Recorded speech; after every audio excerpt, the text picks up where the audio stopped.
Hi, I'm Dan with FreshPoint, and I want to take a few minutes and talk about the basics of winter or hard squash with you. You may wonder what a winter or hard squash is. Well, it's a squash that's allowed to fully mature, the seeds fully mature and become hard, the skin becomes a lot thicker, and the flesh is really dense, and these squashes typically need to be cooked before you eat them. We'll get to that in a little bit.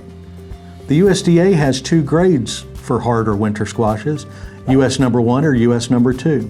Both are based mainly on external factors, including blemishes, scarring, uniformity of size, shape, and color for the variety, as well as some other internal factors, but really it's about the external appearance.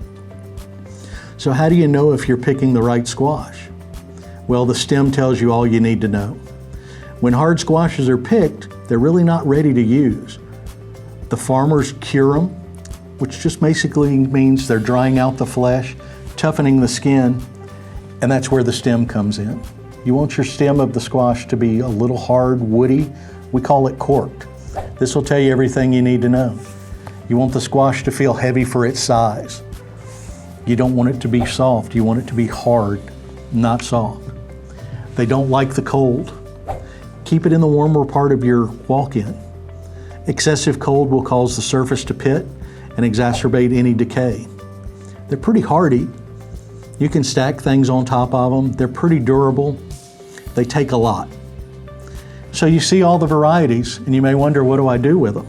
Well, we'll start on this end. This is the pumpkin. Some people call it just a pumpkin. It's really a squash.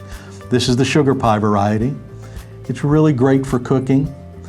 The skin is a little thick, the seed cavity is pretty big, but save those seeds. In fact, save all the seeds. You can roast them and make a wonderful, healthy snack. The flesh of the pie pumpkin is really creamy, not stringy, really wonderful for soups, obviously pies, and even in a custard. We have two Japanese pumpkins up front. The green one is the kabocha, available year-round. The red one is the more seasonal red curry. I think the flavor is better on the red curry. It's got some spicy notes, a little cinnamon, nutmeg, but the flavor is impeccable. You may want to consider using the kabocha in a tempura application for something unique. Behind it is the smaller delicata squash, and it is the most delicate of the hard squashes.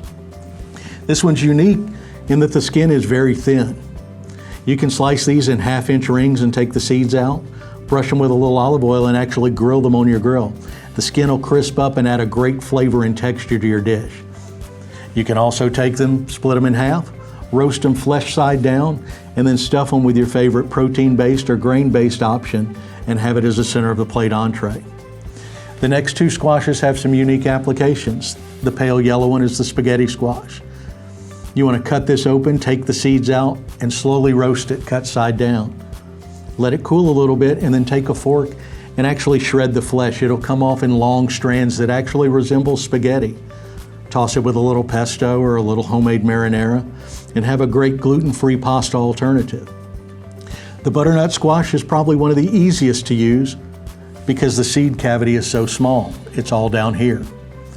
This is all flesh up top. You could shred this, use it raw in your salads if you like. You could shred it a little thicker and make another pasta alternative. It's also really good roasted and cubed for a great mashed potato alternative. The green one is one of the most recognizable ones. It's the acorn squash, and it gets its name from its shape. It looks a little bit like an acorn. The flavor isn't as deep as the others, but it is easier to deal with. The seed cavity is not as big. You can also eat the skin on this if you slice it thin enough. Consider cutting it in wedges. Brush it with a little olive oil, a little rosemary, thyme, salt, and pepper, and you've got a great Italian-inspired side dish. This dullish orange-green squash is actually calabaza or Caribbean pumpkin. This one's unique that its flesh really absorbs flavors. So consider using this in a stew. It'll take up all that wonderful flavor but still maintain the texture of the squash. All of them are great and can be used in a myriad of fashions, even to decorate your centerpiece table. I'm Dan with FreshPoint, and that was the basics of hard squash.